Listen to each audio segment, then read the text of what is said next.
I wish the conversation about the Wasian meetup has more to do with it being linked to the white inferiority complex, which is what I like to call this, because, there's nothing superior about it. And not just because Asian people are part white, but because of its prevalence within the Asian community as a whole. Okay, so a big tactic of white inferiority complex is called ethnic manipulation, where in order to keep the oppressed from realizing that the power that they have collectively together that would overpower their oppressor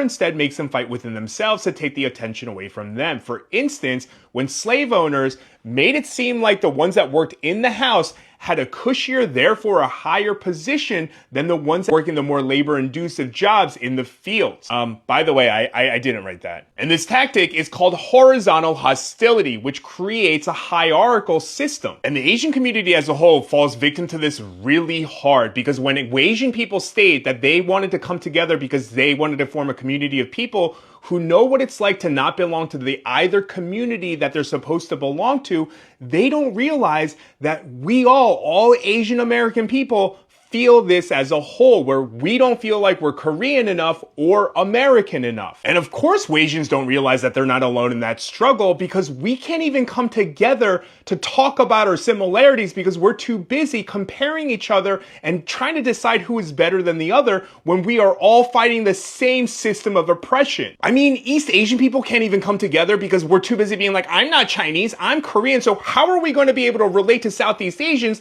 let alone other people of color like Black or Indigenous people who are facing the same struggles in totally different ways? Because again, we are fighting the same system of oppression. And that's the reason why I say